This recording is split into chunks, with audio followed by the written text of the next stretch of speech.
जय सियाराम. मी पूनम आणि पूनम ब्लॉगमध्ये तुमचं खूप स्वागत करत आहे.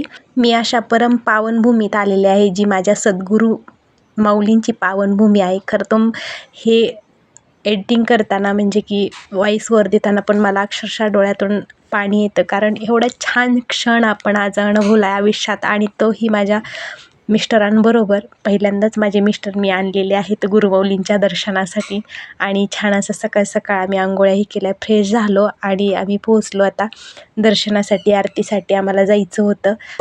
गुरुमाऊलींचंही दर्शन होणारच होतं, समस्या मार्गदर्शन होतं आज गुरुमाऊलींचं नाणीधाम येथे, त्यासाठीच आम्ही पण आलेलो होतो. छान असं आरती चालू होती, त्यामुळे आम्ही वाटतच थांबलो, कारण सगळे जागेवर थांबतात इथं. आरती चालू झाली का जागेवरूनच छान असं टाळ्या वगैरे अजून आरती केली, आणि सकाळ सकाळ नारायणीचं पण छान दर्शन झालं. आणि नारायणी आता आरतीसाठी इथे येत असते बघा. आपले मेन गाभारा आहे ना गुरुमाऊली, सिद्धपादुका, रामानंदाचार्यजी, काळसिद्धेश्वर बाप्पा आणि गजानन महाराजांची इथे मूर्ती आहेत मोठ्या. आणि आता नारायणीचं छान असं दर्शन घेतलेलं आहे, आणि मी चालली बघा आता प्रदक्षिणा घेण्यासाठी. ही प्रदक्षिणाचा रस्ता आहे, म्हणजे गुरुमाऊलींच्या पूर्ण ह्या मठाला ना प्रदक्षिणा घ्यायची असते. आपण नामस्मरण करत करत, आपल्याला कुठला मंत्र दिला आहे ना त्यावर. इकडलं वातावरण तुम्ही बघू शकताय, खूप सुंदर झालेलं आहे. पाऊस चालू आहे बारीक बारीक, आणि आभाळी खूप आहे, बघू शकता. पावसाचे थेंब पडलेत ना, त्यामुळे मोबाईलमध्ये काही व्यवस्थित दिसत नाही. हे बघा पाऊस चालू आहे. छान असं आता आरती पण झाली, आरती ही घेऊन झाली आमची, आणि चला म्हणलं प्रदक्षिणा कराव्यात. नारायणीबरोबर थोडेसे फोटो वगैरे काढले, व्हिडिओ काही काढणं झालेला नाही. आता समस्या मार्गदर्शन पण आहे आणि दर्शन पण आहे, तर तिकडं सभागृहात आज होणार आहे पाऊस चालू असल्यामुळं.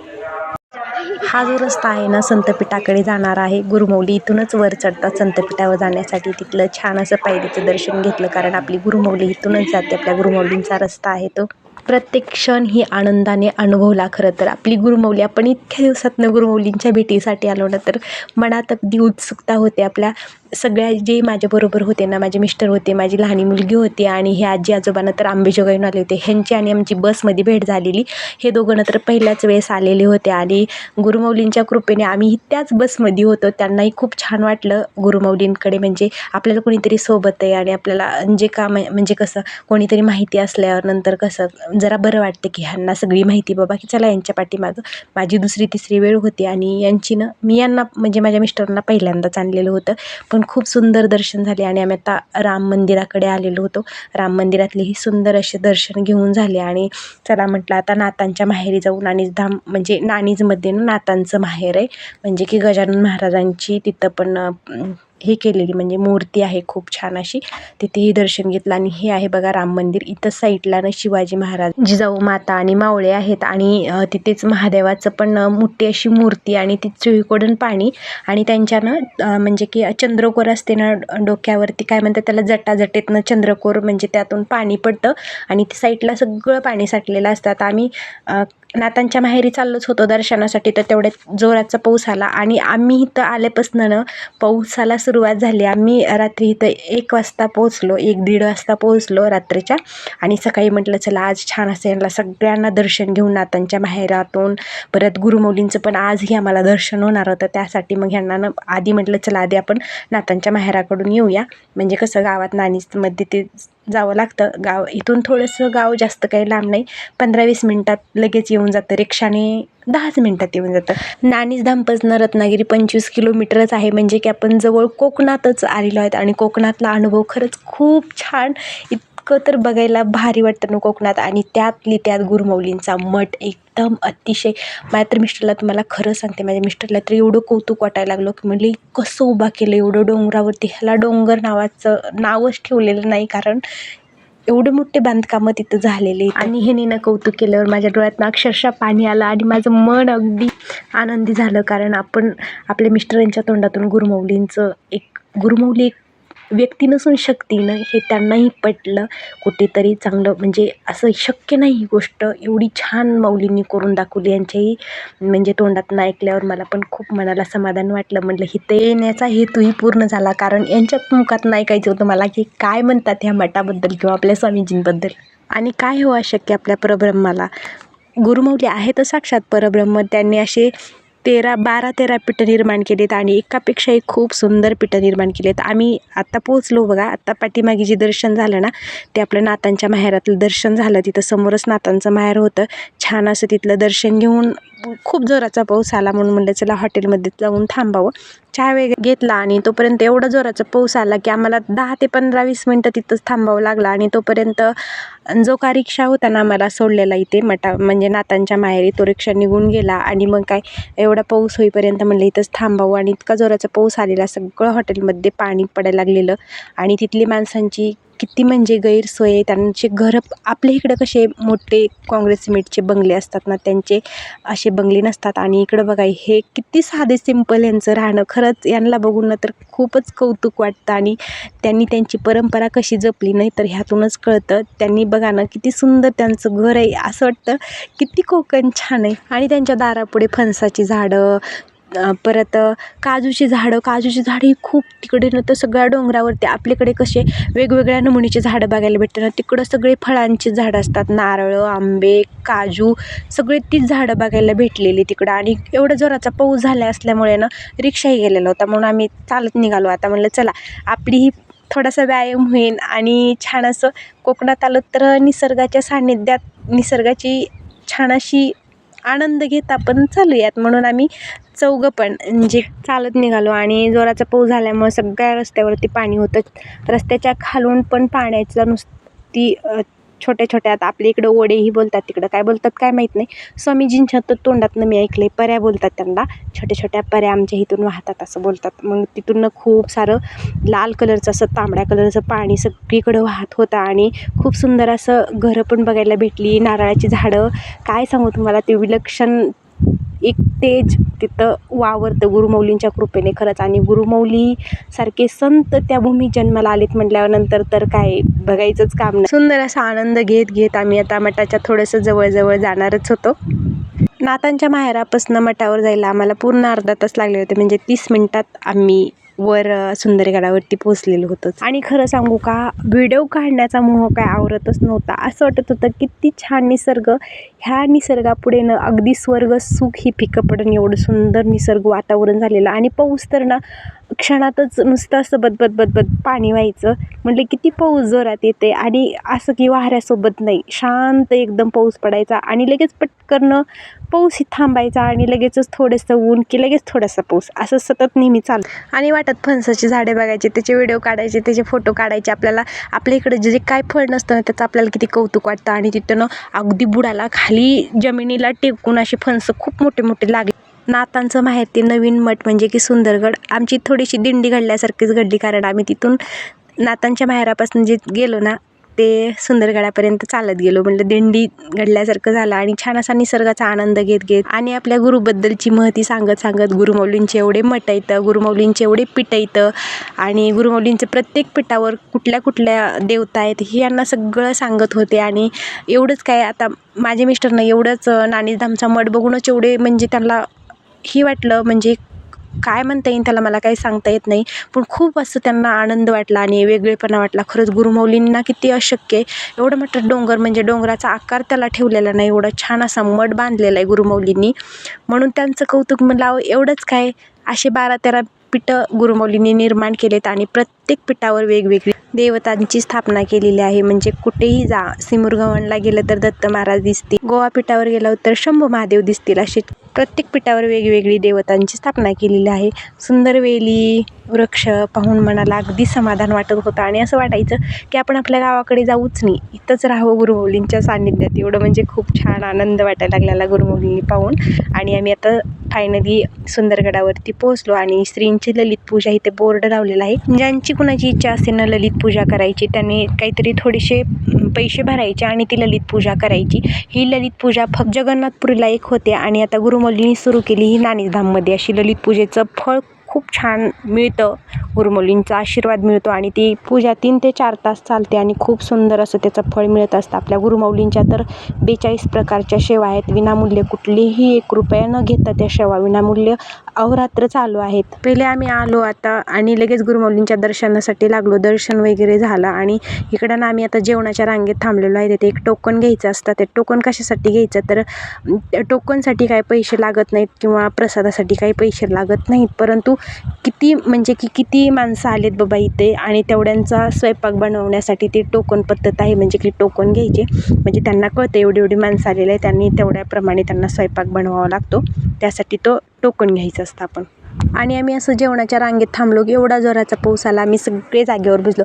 आता आम्हीच भिजलो का, सगळे पाठीमागं, आमच्या पाठीमागे तेवढीच रांग होती, पुढेही तेवढीच रांग होती, सगळे जागेवरचे, कोणीही आलं नाही. म्हणजे इतकं पाऊस कितीही आला तरी कुठे धडपड नसते, पळापळ नसते, अगदी शांतप्रमाणे भक्तगण दर्शन असो किंवा प्रसाद घ्यायला असो एकदम शांतपणे, कोणीही असं झंझट करत नाही, काही नाही, सगळं शिस्तप्रिय आणि शांततेत सगळे दर्शन पण. आता प्रसादही घेऊन झालेला होता, चला म्हटलं रूमवर जावं, जरा फ्रेश होऊन यावं, कारण सकाळपासून ना जे आम्ही गेलो होतो ना ते पार आम्ही रूमवरती यायला आम्हाला 2-2:30 वाजलेले, त्याच्यामुळे म्हटलं चला रूमवरती जावं. आता एवढ्या पायऱ्या चढून जायच्या होता. खरंच उतरताना खूप छान वाटतं, पण चढताना थोडंसं नको वाटतं, कारण आपल्याला एवढ्या पायऱ्या चढायची सवय नसते. उतरताना एकदम माणूस भरभर उतरतं, पण चढताना थोडंसं पायाला गोळ्या आल्यासारखं होतं. आणि हा आहे बघा अमृत कलशातलं पाणी. इथं पाण्याची सोय चोहीकडून नळ बसवलेले इथं, आणि इथं पाण्याची खूप छान अशी सोय. प्रत्येक ठिकाणी पाणपोया घातलेल्या आहेत. त्या प्रत्येक ठिकाणी म्हणजे आपण कुठेही जा, बाथरूमची ही सोय होऊन जाते खाली उतरताना हे, आणि पिण्याच्या पाण्याची ही सोय होऊन जाते. इथं पाणी वगैरे आम्ही बिसलऱ्या भरून घेतलं आणि सगळे कसे रूमकडे चाललेले होते. इकडल्या साईडला पार्किंग आहे, डाव्या साईडला पार्किंग आहे, आणि खूप मोठी पार्किंग आहे, खूपच मोठी पार्किंग आहे. परत 1 तासभर आराम वगैरे केला आणि आता आरतीसाठी आणि समस्याची चिठ्ठी घेण्यासाठी आम्ही खाली आलेलो होतो. 1 तासभर आराम केला आणि 3:30 वाजता आरतीला बसण्यासाठी ना, म्हणजे समस्याची चिठ्ठी घ्यायची असते ती 600-500 माणसं घेतात आतमध्ये. आरती पण होते, संध्याकाळची 7ला आरती होते, आणि त्याचबरोबर आरती झाल्यानंतर जी समस्याची चिठ्ठी असतात ना त्या दिवशी ते वाटत असतात. ज्यांना कुणाला जर समस्या घ्यायची असेल त्यांनी ना आदल्या दिवशी रात्री संध्याकाळी आरतीला थांबायचं. संध्याकाळच्या 7च्या आरतीला, जी की सांज आरती असते ना, त्यावेळेस त्या चिठ्ठ्या वाटल्या जातात आणि ती चिठ्ठी घेऊनच परत मग दुसऱ्या दिवशी समस्या असते ती समस्या सोडवायची. म्हणजे आता तुम्हाला जर थोडक्यात आता नवीन जे काही ऐकत असतील ना, त्यांना समस्या म्हणजे काय माहिती नसेल ना, तर समस्या म्हणजे आपल्या ह्या प्रपंचात येणाऱ्या ज्या काही अडचणी असतील, काही अडचण असू द्या, तुमचं लग्न होत नसेल किंवा तुम्हाला मूल होत नसेल किंवा तुम्हाला कुठलीही तुमच्या व्यवसायाबद्दल कुठलीही तुम्ही समस्या विचारू शकता गुरुमौली त्याच्यावर मार्गदर्शन करतात आणि खूप छान प्रकारे मार्गदर्शन करतात. कुठेही अंधश्रद्धेला गुरुमौलींपाशी थारा नाही आहे. खूप सुंदर असं मार्गदर्शन करून त्याच्यावर आपल्याला ते म्हणजे की सांगतात आपल्या समस्यावर नेमकं काय आपण करायचं. मग समस्या प्रत्येकाच्या वेगळ्या असू शकतात. माझ्या मुलीचं लग्न होत नाही किंवा माझ्या मुलाचं लग्न होत नाही किंवा मला मूल होत नाही, नोकरी व्यवसायात यश नाही किंवा नोकरी करायची आम्ही कुठली करावी, अशी प्रत्येक गोष्ट गुरुमौलींना विचारून बरीच अशी भक्तगण करतात. कारण ज्यांना गुरुमौलींचा अनुभव आहे ना ते तर प्रत्येकजण करतात. आणि हे आहे बघा सिद्धिनिवास, पाठीमागं बघितलंच तुम्ही, तिथे आमची रूम होते. आणि पहाटे मी उठून आज 4ला उठलेले आणि नंबरला लागलेले, कारण आम्हाला खूप लांब जायचं होतं ना, त्याच्यामुळं मग म्हटलं चला लवकर समस्या झाल्या की परत लवकर फिरता येतं, त्याच्यामुळं लवकरच उठून आलेले होते. आणि हे आहे बघा सभागृह. काल इथं समस्या आणि दर्शनं पण झालेली होते, परंतु आज पाऊस थांबलेला आहे. काल पाऊस होता आणि पावसातनं कसं समस्या आणि दर्शन होणार, त्यासाठी सभागृहातच घेतलेल्या होत्या. आणि आज आता कुठे होतात काय माहीत नव्हतं नक्की, म्हणून इकडे सभागृहासमोरही मी बसलेले होते आणि मिस्टर बसले होते तिकडे, म्हणजे की आपलं संतपीठाच्या समोर, संतपीठापाशी गुरुमौली बसत असतात. एवढ्यातच नारायणी आली. आता 7:30ला दुपारती होते आणि दुपारतीसाठी नारायणी दररोज खाली येते. आता प्रत्येकजण डबल दर्शन घेतं नारायणीचं, कारण प्रत्येकाला कौतुक वाटतं. नारायणीचं दर्शन घेतलं आणि आमच्या समस्या झाल्या. आता हे ना व्हिडिओ समस्या घेतानाचा नाही, डायरेक्ट आम्ही आता परत निघालेलो, नंतरच व्हिडिओ काढलेला. आणि खरंच कंठ अगदी दाटून आला होता. गुरुमौली मठ सोडून जाताना अगदी हृदयावर दगड ठेवून आम्ही घराकडे परत निघालो, कारण खूप सुंदर वातावरण. 2 दिवस ना कसे गेले काही समजलंच नाही. प्रत्येक गोष्ट ही हृदयात साठवून ठेवायचा प्रयत्न करत होते. नंतर आपण लवकरच येऊया असा आनंदही मनात होता. आणि शेवटचे क्षण ही जातानाचे जे की डोळ्याने पाहून हृदयात मी टिपून घेत होते, कारण लवकर आपल्याला आणखी गुरुमौलींच्या गुरुपौर्णिमेसाठी भेटीला यायचं असं मनात एक ठाम निश्चय पण होता. आणि आम्ही शेवटचा निरोप घेऊन आता चाललेलो होतो. मठाच्या खाली आलं की रोड लागतो, हा नॅशनल हायवे आहे रत्नागिरी ते कोल्हापूर. आणि इथेच कुठलीही गाडी थांबते, अगदी कुठलीही. इथलं नवीन मठावरचं तिकीट म्हटलं का नाणीधाम नवीन मठावर थांबवा म्हटलं की अर्ध्या रात्रीही इथं गाडी थांबवली जाते. आणि जर खरंच तुम्हाला यायचं असेल ना, तर तुमच्या कुठल्याही समस्या, व्यसनमुक्ती असो, कुठलंही व्यसन असो, दारूचं खास करून तर इथं व्यसन सुटलं जातं गुरुमौलींच्या मार्गदर्शनाने. आणि तुम्ही येऊ शकताय, बाकी काहीही लागत नाही. फक्त तुमच्यासोबत तुमचं आधार कार्ड असलं पाहिजे आणि फिक्स दिवस असतो. आपल्या गुरुमौलींचं एक कॅलेंडर आहे. तुमच्या जर गावात सेवा केंद्र असेल, जर का तुम्हाला माहिती नसेल स्वामींजींबद्दल, तर तुम्ही सेवा केंद्रात जाऊन ही निश्चित विचारपूस करू शकता. प्रत्येक गावात सेवा केंद्र आहे गुरुमौलींचं. विचारपूस करू शकताय की त्यांचं कॅलेंडर आहे, स्वतःचं मार्गदर्शन, समस्या मार्गदर्शन, व्यसनमुक्ती हे दिवस ठरवलेले असतात. त्याच्यामुळे तुम्ही विचारून तरच नाणीजला जावा.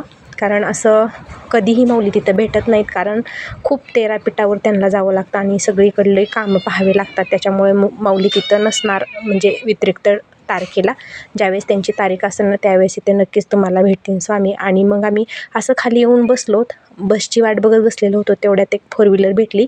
ते रत्नागिरीचे दादा होते, ते चाललेले होते कोल्हापूरला. आता म्हटलं बरं झालं, पाऊस पण यायला लागलेला होता. आणि मग आम्ही गाडीत बसलो. आम्ही दोघं बसलो. आमच्याबरोबर आजी आजोबा होते, त्यांना काही तिकीट नव्हतं, त्यामुळे ते म्हणले जावा आता तुम्ही. आम्हाला पण लवकर यायचं होतं, त्याच्यामुळं आम्ही परत गाडीतच बसलो 4 व्हीलरमध्ये. आमच्याबरोबरचे एक सांगोल्याचे काका पण होते, ते आणि आम्ही असे 4-5 जण मिळून ह्या गाडीत आलो. आणि ह्यांनी खूप काही जास्त तिकीट आम्हाला घेतलेलं नाही, 120 रुपये घेतले. आणि आम्ही साधारण 12:30ला निघलो, तर 3 वाजेपर्यंत कोल्हापुरात पोचलो. एकदम 2.5 तासात, 3 तास लागत होते म्हणले दादा, पण 2.5 तासात आम्ही कोल्हापूरमध्ये पोचले. आणि इथे एक स्टॉप घेतलेला होता. इथं त्यांना ना गॅस भरायचा होता गाडीमध्ये, त्याच्यामुळे इथे थोडंसं थांबलो. एक 5-10 मिनटं थांबलो की लगेच गाडी आपली प्रवासाला निघाली. मला ना 4 व्हीलर बस अजिबात जमत नाही, मळमळल्यासारखं, उलटी आल्यासारखं होतं. त्याच्यामुळे मी बरेचसे व्हिडिओ स्किप करते. मी अजिबात वाहनात व्हिडिओ काढत नाही. 2 व्हीलरवर कसं मला कम्फर्टेबल वाटतं. आणि हो, व्हिडिओ आवडल्यास लाईक आणि शेअर, सबस्क्राईब करायला विसरू नका. आणि कमेंट करून विचारू शकताय. जय सियाराम.